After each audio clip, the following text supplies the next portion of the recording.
In today's lecture, we're going to be looking at chapter 14 of the text concerning prison life, looking at the inmate's world, what it looks like inside of modern prisons. Prisons, as we've talked about before, and as you've seen in some of the clips I've put up, are very dangerous places. There have been several very famous riots that have taken place in prisons.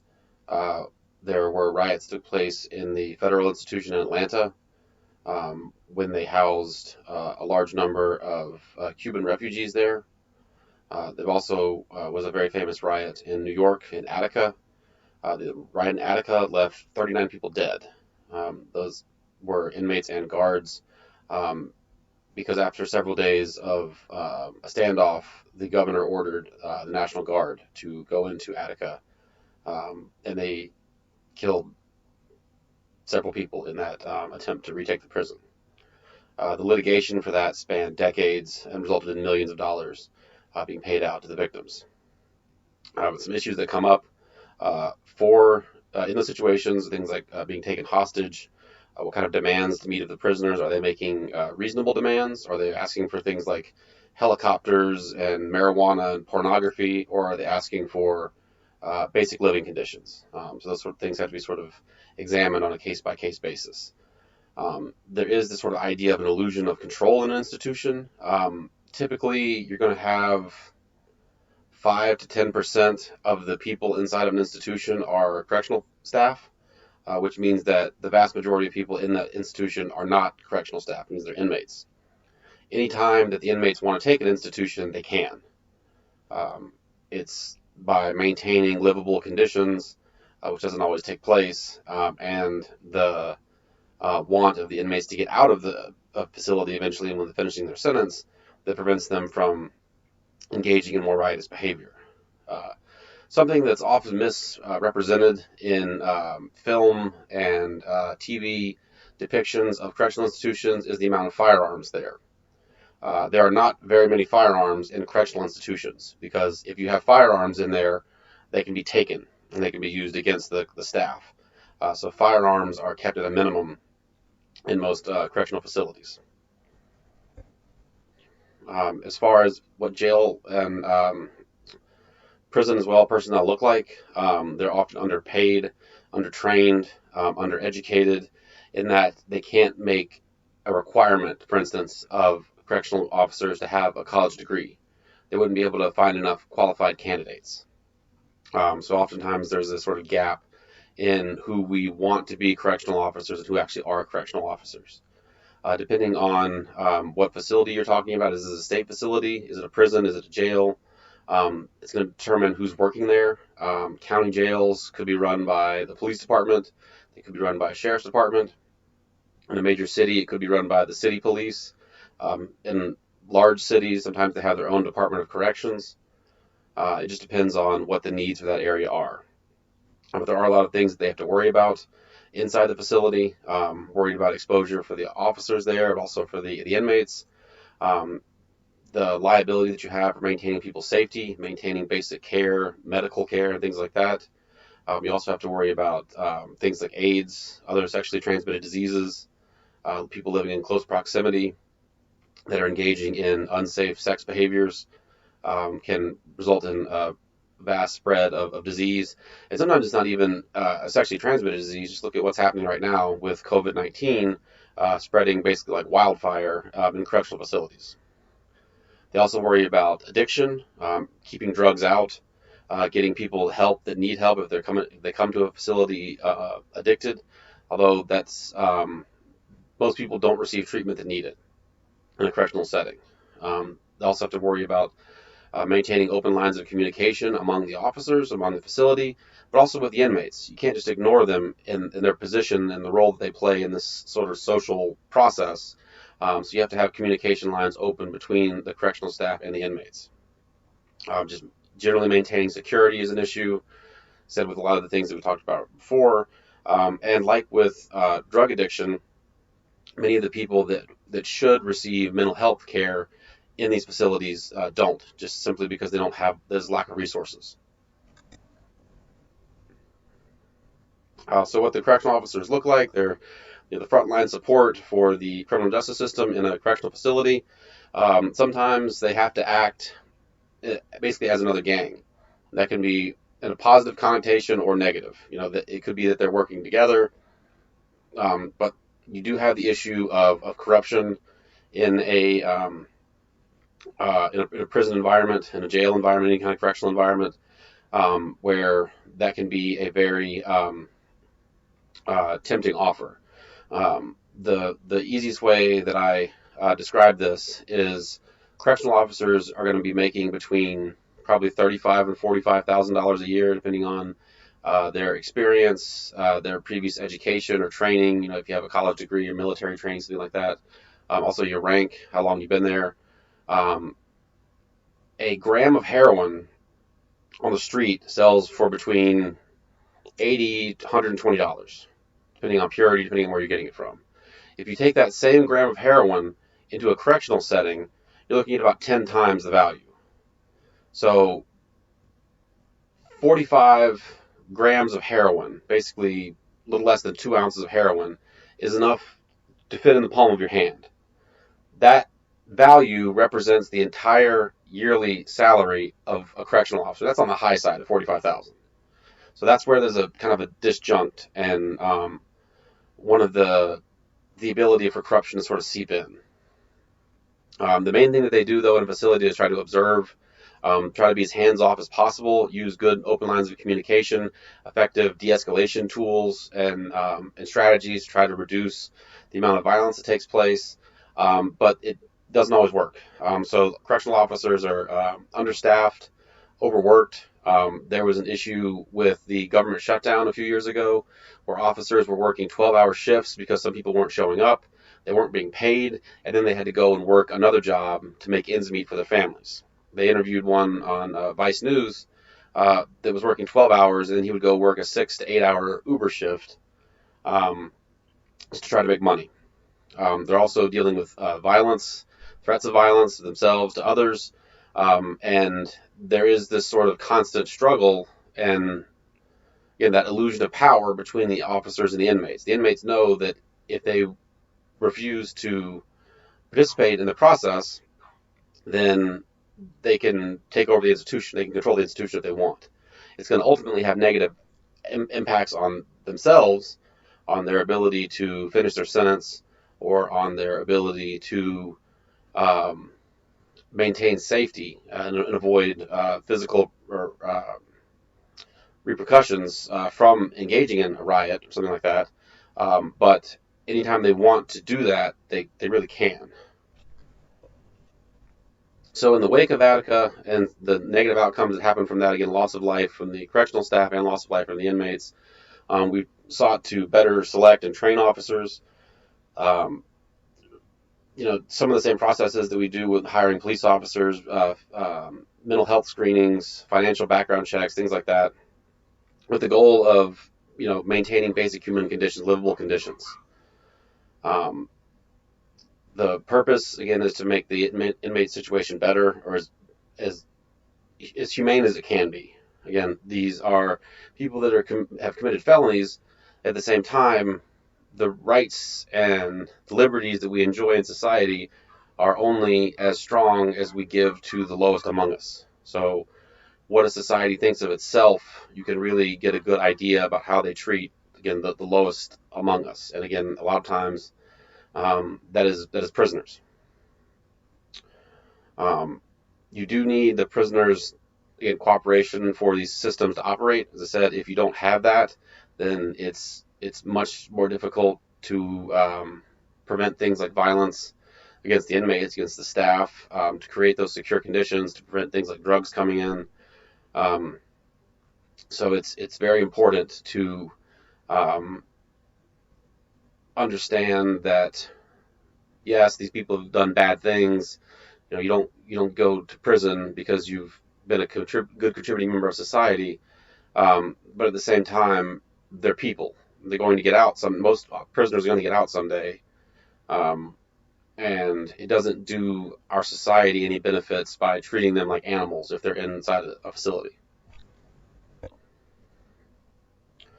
So some of the things they've done to work to address this, changing the terminology, correctional officers instead of guards, changing what the duties, what their roles are, what the expectations are, what the societal perception of them is.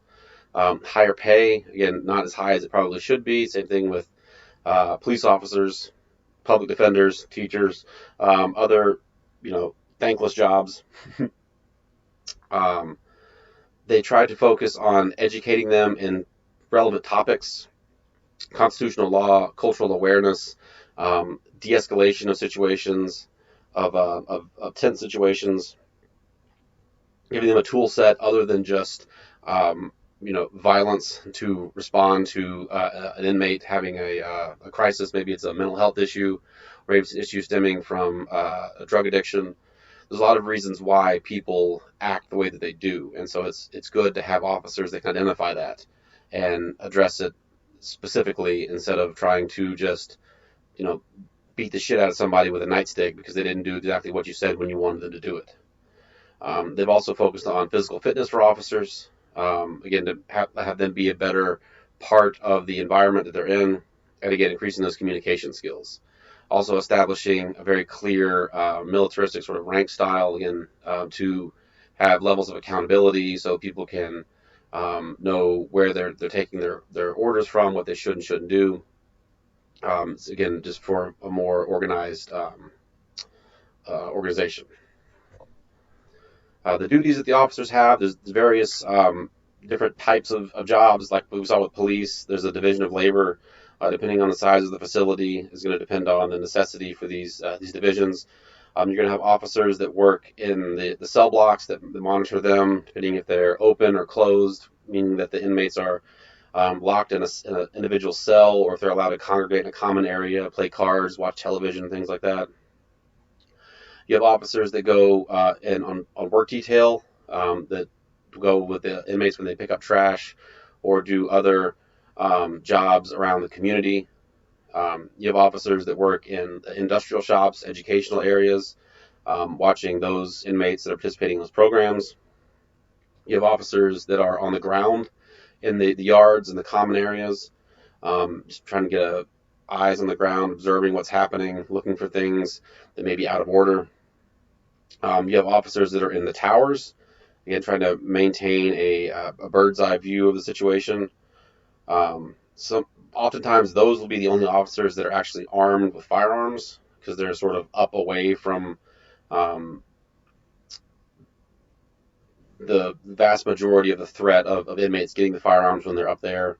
Sometimes they have live munitions. Sometimes they use rubber bullets. Again, rubber bullets are less lethal, not non-lethal. And then you also have officers assigned to administrative tasks, checking in and out of inmates when they come in the facility, checking the visitors when they come in and out. Again, just as the need develops in a facility, they assign officers to suit those needs. The warden basically is the boss of the facility. Um, in state level facilities, each institution has its own warden. In the federal facilities, they typically will be monitored at the institution level by a deputy warden, and then there will be an actual warden that oversees several prisons in an area. The highest paid employees in the facilities, and what kind of philosophy they subscribe to, whether they're looking for incapacitation, rehabilitation, deterrence, retribution, can really impact impact the experience of the individuals in the facilities. Again, you don't want a warden that's just going to let the inmates run roughshod over them and do whatever they want to do and cause problems. But at the same time, you don't want the warden from the Shawshank Redemption that's encouraging beatings and criminal activity to take place.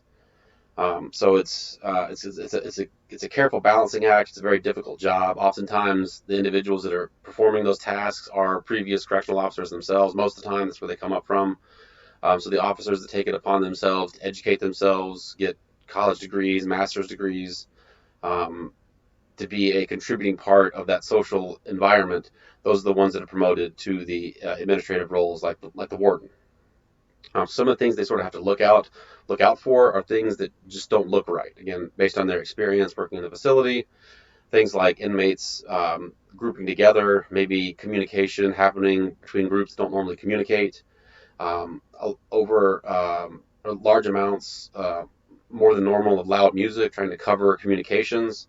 One of the most concrete examples, though, is high canteen spending, which happens when inmates think that, or they know that there's going to be a riot, which is going to lead to a lockdown. The inmates that have that inside information will go ahead and buy things that they need from the commissary to be able to stock up, because you can't usually access those things when you're in lockdown. Um, as we've seen with policing and courts, there have been um, some reforms that have taken place over the last 100 to or for the 50 to 100 years in the different fields. Looking at the Prison Litigation Reform Act, we're going back about 40 years. This tried to reduce the number of frivolous complaints that were being brought by prisoners against a facility. In 1980, you see just over 23,000 complaints. We go 16 years later, it's almost tripled to over 64,000 complaints. So the Prison Litigation Reform Act 1995 said that the prisoners must try to address the issue within the prison system themselves. They have to pay relevant court filing fees, and they have to show physical injury before filing agreements related to injury. Basically, just trying to put a system in place to reduce frivolous complaints, but not make it overly difficult for people bringing legitimate complaints to voice those concerns. And it's worked a lot. Now in 2009, we've seen about 10,500 complaints, which is actually lower than the rate that we had in 1980. So again, it leaves the system open to bring those complaints against the system, but it makes it more difficult for inmates just to make frivolous complaints, because that is something that was being used, almost weaponized, in the 1990s, where prisoners would. It's kind of similar to what the K-pop groups have been doing, trying to flood out racist Twitter, racist hashtags, Whiteout Wednesday or something like that. They would basically just use that hashtag and flood it with irrelevant material. In this case, it was images of Korean pop stars. So that's sort of what was happening with the prisoners making these complaints. It was really gumming up the system, and it also made it a lot harder for inmates to voice legitimate complaints. So it wasn't just that they were trying to not hear these bullshit complaints from inmates. They were trying to keep those avenues open for people that were bringing legitimate complaints to have the ability to do that.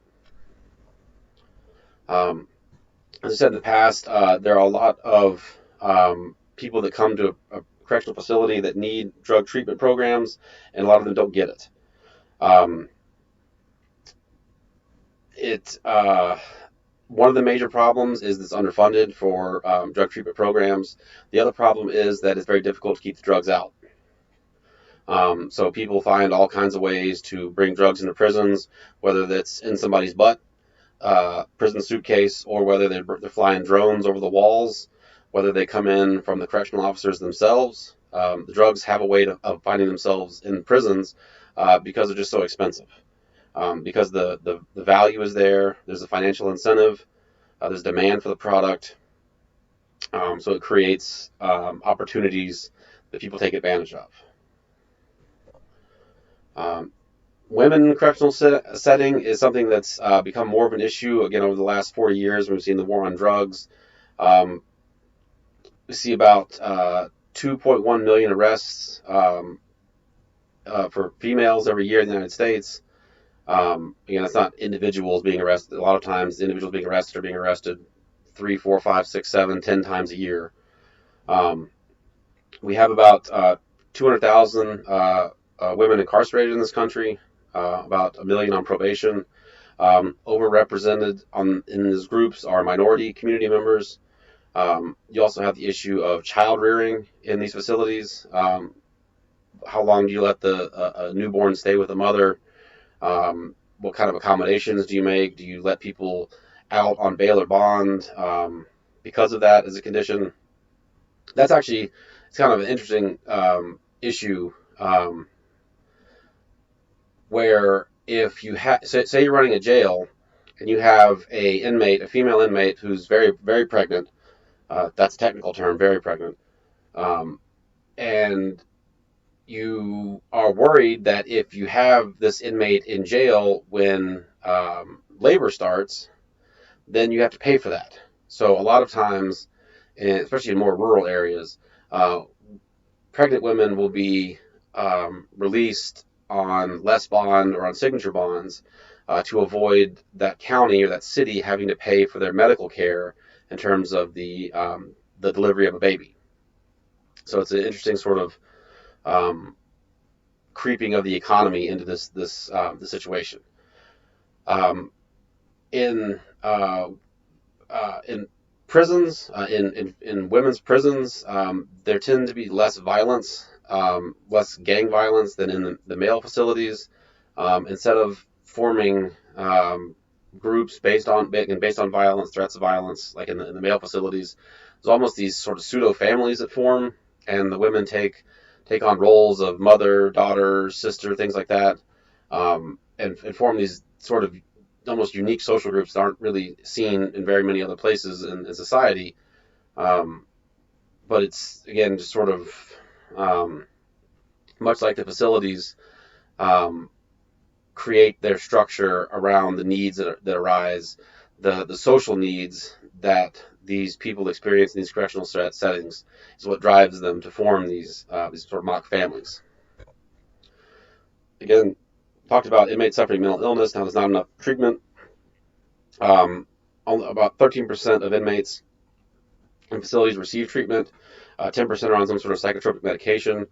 Um, a lot of them that don't receive treatment present a danger to themselves, danger to others, danger to the officers, the other inmates. So it's really a rough situation, and it's further complicated by the fact that minority community members, non-white community members, are overrepresented in the correctional population. Additionally, those populations have been reluctant to engage the services of mental health care. It's seen as a stigma in many cultures, and you have a combination of these particular cultures being overrepresented in the correctional population and not seeking out mental health care when it's available. And then it reached this crisis point where people make bad decisions when they're not within their whole faculties. Gangs are also a big issue in prisons. They don't use the term usually in a correctional setting. If you're talking about correctional officers, wardens, they use the term STGs, or security threat group. Some of the major groups: Bloods, Crips, Sureños, MS-13, Aryan Brotherhood, Black Disciples.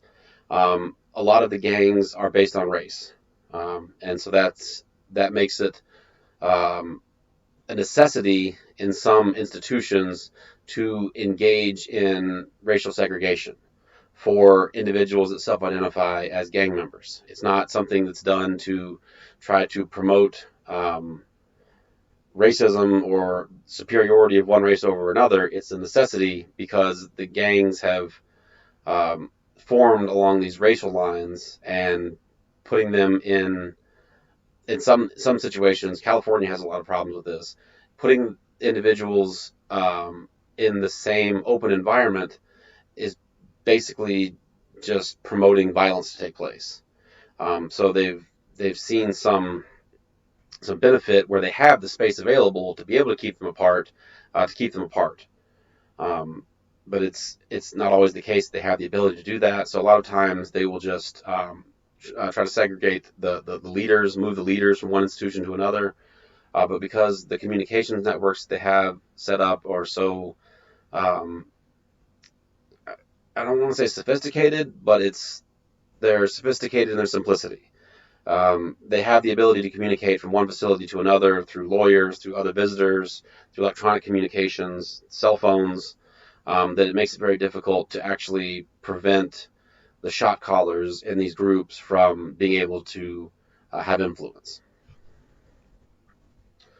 Um, Looking at the officers that work on death row, when we talked about the death penalty in the previous lecture, um, they're still, when you change that slide, I think it's 28.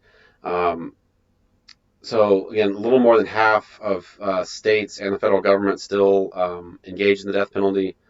They're very highly trained teams. They drill a lot on exactly what's going to happen. The individual who is awaiting an execution is monitored for the last 24 hours. They're given they take notes about what they do, what they say. Um, they are given the last meal. Oftentimes, they are offered a sedative if they want to take that. I was told by an officer that works at the Georgia facility, most of them don't take it. They don't want to take it. Like they offer them basically a Xanax, and they don't want it. Um, then, following the reading of the death warrant, the sentence is carried out. Um, as you can see from the statistics there that we talked about before, non-white community members are vastly overrepresented on death row. Most of the inmates there are males. There are very few females that are actually on death row. They just sentenced a woman in Gwinnett County last year to death. But it usually takes between 10 to 15 years for a sentence to actually be carried out from the sentence being handed down. Okay, so these are some Supreme Court cases that have addressed issues associated with rights of inmates in facilities. Um, Originally, in the 1870s decision, basically they were seen as slaves of the state. The mentality was a little bit different at the time then, but that decision stood for a while. We see the ability to sue the institution come in the 1960s, gaining access to writ writers so they can have people write their cases for them, access to law libraries, access to religious beliefs. That's something that is tested in some instances because there are, for instance, there was an issue in Georgia. I did an internship with the Department of Corrections back in years of 2008, and they had an issue with inmates having access to particular versions of the Quran. They wanted the inmates to have access to the religious text that they wanted, but there were some versions of that text that were printed that were away from the norm of the majority of followers of that faith. There were excerpts in the text, the particular versions that called for violence, that called for basically armed revolt in some situations, and things like that in a correctional setting can be kind of dangerous. So they wanted to have people to have access to their faith doctrines, but at the same time they wanted to make sure that they were at least in line with the mainstream of that religion. We've also seen issues with mail censorship where it can be read, depending on the content, mail can be confiscated. There's not any right um, to have inflammatory communications. Um, and then you see some of the standards being set for these disciplinary hearings and how those things are handled in a facility, um, more trial-like than they had been in the past. So take some of these cases if you're more interested in some of these topics, and go into oea.org as we've done in the courts and the police cases, and you can see a lot more detail in each of these cases. It is a very serious thing to put someone in a correctional setting. You are depriving them of a lot of choices that people have in their everyday lives, depriving them of liberty, depriving them of access to goods and services. I got a text message from a friend of mine. They're bringing Dunkaroos back. I know many of you are probably too young to even know what that is. It's a little kangaroo-shaped cookie and a little Dunkin' the icing. They haven't made them in like 15 years. You certainly can't get those in prison. Whatever your favorite snack food is, you can't get that in prison. Um, that's something that they show in a lot of movies. In The Wire, they would sneak in KFC into the facility. It was like a sneak in McDonald's. It was like a big thing. And food like that can be a currency just like drugs are. Deprivation of choice, consent, sexual relationships. Again, another sort of major autonomous decision that we all take for granted. Not being in a correctional facility. Deprivation of just being able to make any decisions about yourself. You know, that the beginning of the Shawshank Redemption, we tell you when to eat, when to sleep, when to shit, when to piss. You don't get to make those decisions in a lot of cases when you're in a correctional facility. I could pause this video, get up right now, and go make a sandwich. You know, if I'm in a correctional institution, I eat when they give us the food. And then also deprivation of security. I said these places are extremely dangerous, as we've seen in some of the video clips. There's rampant violent sexual financial abuse that takes place for the inmates. So it's something that has to be taken very seriously, putting someone in those environments. Um, Lastly, you have the issue of, I think lastly, right? Yeah, lastly. You have the issue of prisonization, institutionalization, they called it in Shawshank Redemption, um, where you're basically become molded to the routine, the strict routine, and the strict code that goes on in prison, where you know when you're going to wake up, when your meals are going to be served, when you're going to have rec time, when you have phone time, when you can get on the internet, you have access to a library. Those things are very regimented. When you leave a prison, you don't have that. You make your own decisions, and that can be very daunting. It can be very overwhelming for people. You also have some of those mentalities you have in prison. So don't interfere with other inmates. Don't feud with other inmates. Don't exploit other inmates. Don't weaken yourself. Don't trust the custodians. Don't trust the officers. It can put people in a very rigid mindset that doesn't really gel well with modern. It didn't gel well with society 40 years ago. It certainly doesn't gel well with society now, in terms of the decisions that you have to make on a daily basis. What kind of drizzle are you going to get on top of the whipped cream on your latte? Dumb things like that that can just completely overwhelm people that aren't equipped to make even the smallest decision about their own life, because they've been in a situation where everything's decisions have been made for them. It can be crippling.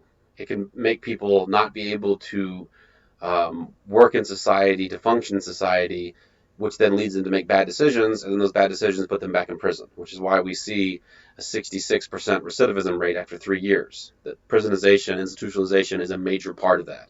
People allow themselves basically to be broken into the mold of what a good prisoner should be, and then they can't get out of that once they get out of the institution itself.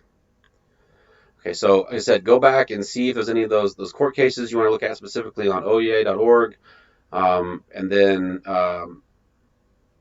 make sure to go through everything else on the to-do list this week, and we'll start picking back up with some specific topics about crime and the criminal justice system in the next couple of weeks.